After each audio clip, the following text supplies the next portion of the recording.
How are you liking the summit so far? Well, it's very, very exciting. I think the crowd was very large, and the questions were terrific. So, and these were all undergraduates as far as I know. Or most of them were, yeah. So that's very, very impressive, yeah. Oh, thank you. And for those who didn't attend the summit, could you please summarize the key message from the speech you made? Wow, that's a tall order.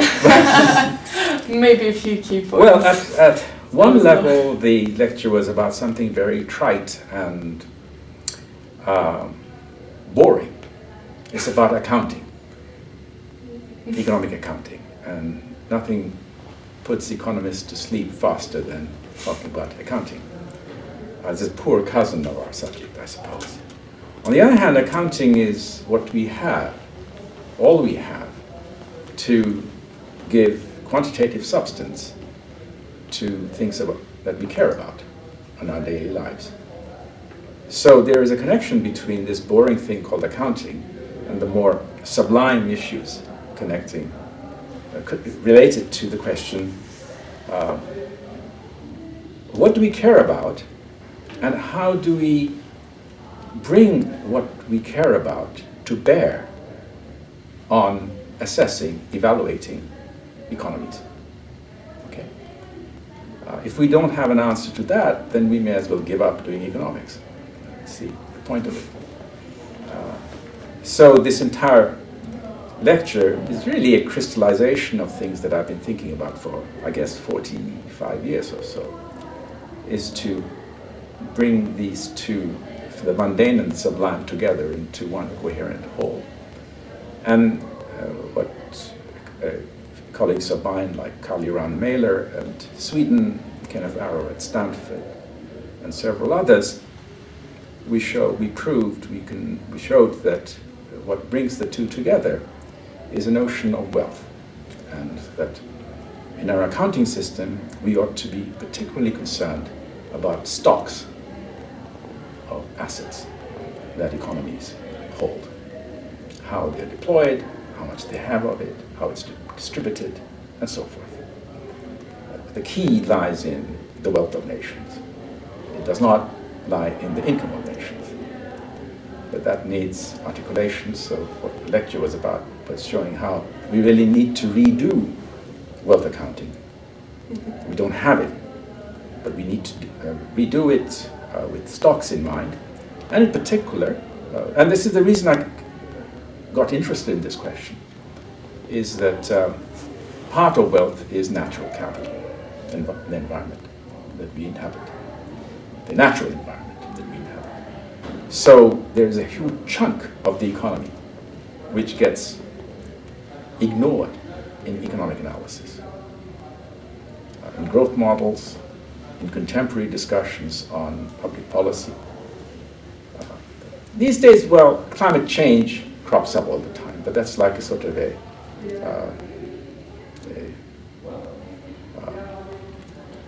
red kerchief you show every now, flag to show that we care about nature. But there's more to life than climate. So this lecture was really trying to put together the totality of assets that economies have and have access to, and how those assets need to be brought to bear in our economic thinking. And then I give some illustrations with a case study from India to see how wealth changes in India compare with income changes in India.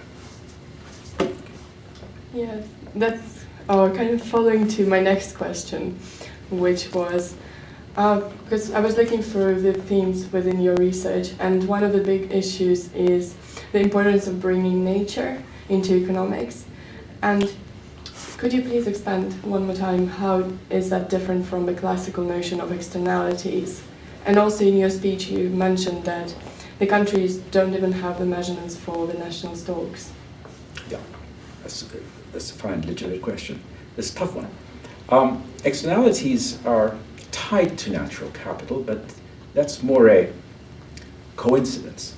It's not intrinsic to natural capital. We have externalities even in the way we consume things. We forget the fact that consumption is a very social activity. And joint meals. You wouldn't eat something if others on your table don't have access to it. There are externalities there as well. This is not only about externalities, although externalities are important in natural capital, because one reason is that natural capital very often is mobile. It moves like the atmosphere, it diffuses. So the carbon you emit doesn't stay in your locality, it diffuses to others, and so many other things.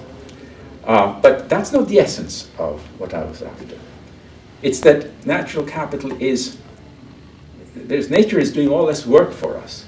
It's a huge factory producing stuff which we use daily.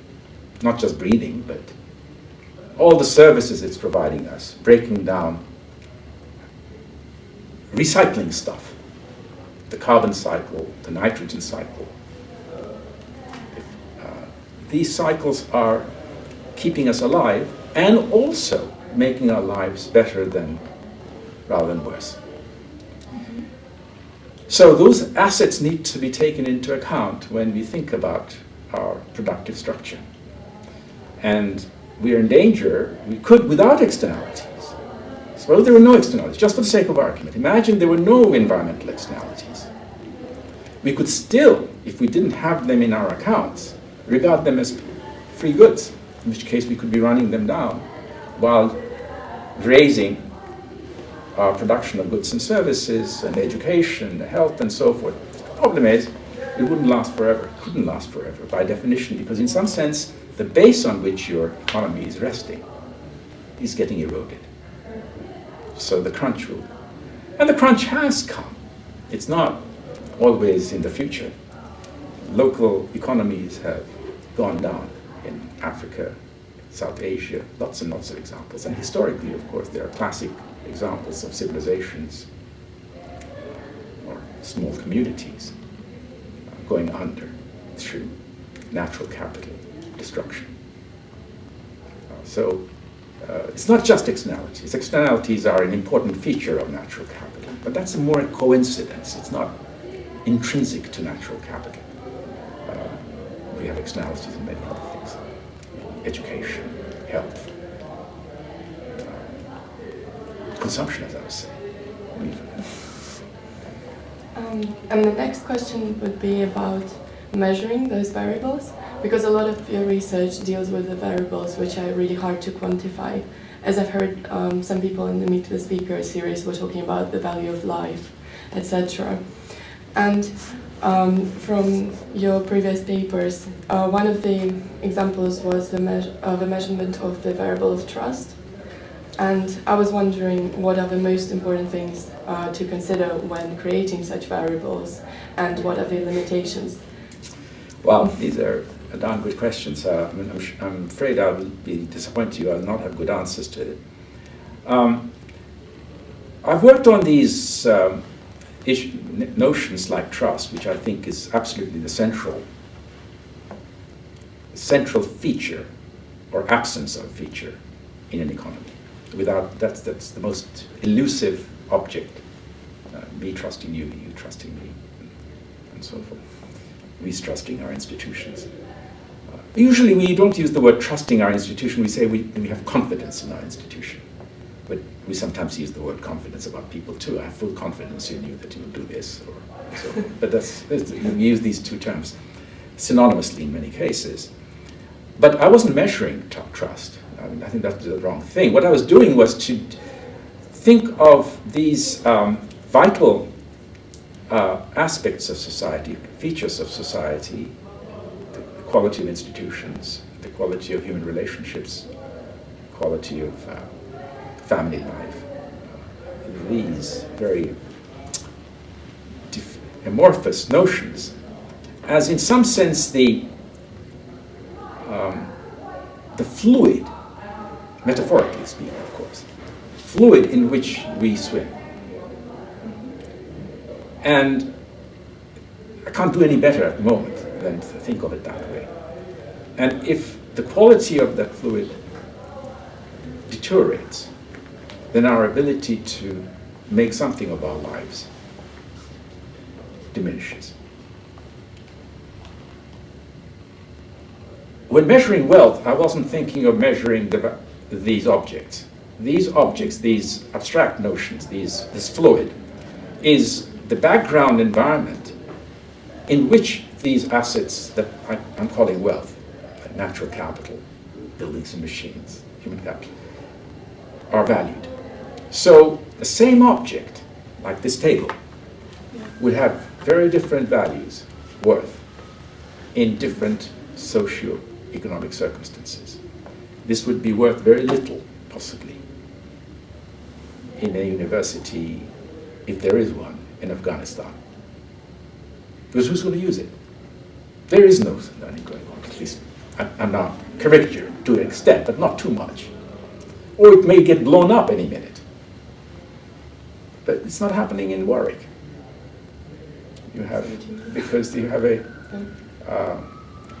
social atmosphere, if you like, where things are working in some sense. This was designed for purpose, and roughly speaking, that purpose is being served. People are using it for writing or whatever. So the value of these assets does depend on the institutions in which these assets happen to be.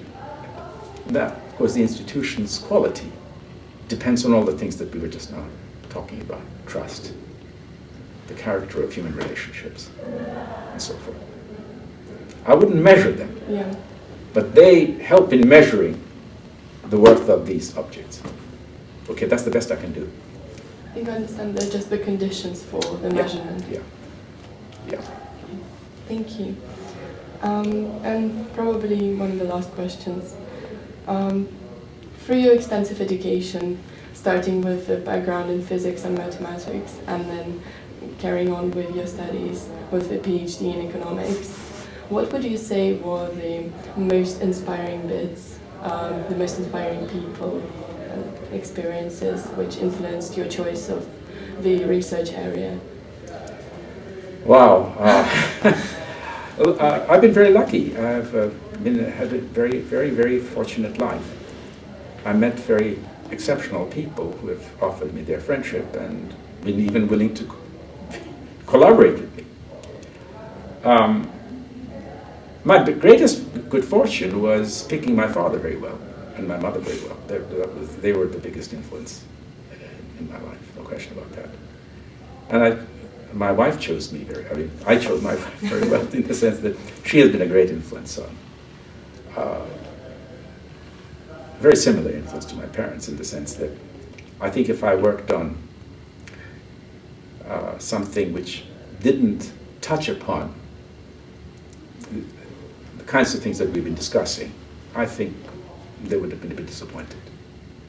I like to think.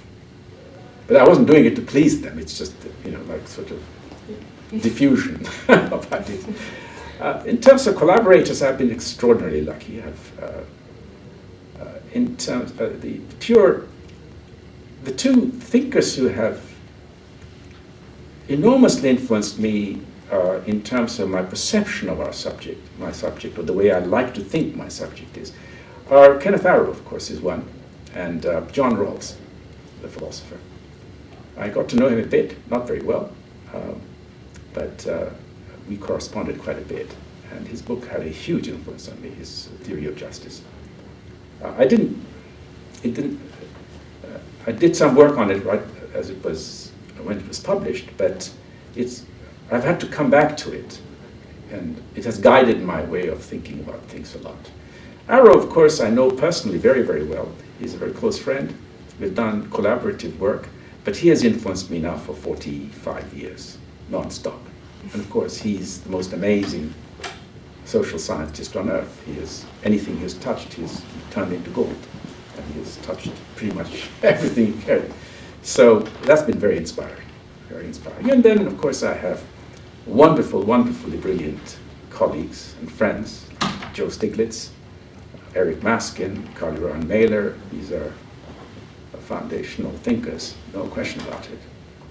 And they've inspired me hugely and have done me the honor of collaborating with me as well. So I've been very fortunate. How could I go wrong? Thank you very much. You're most welcome. Thank you.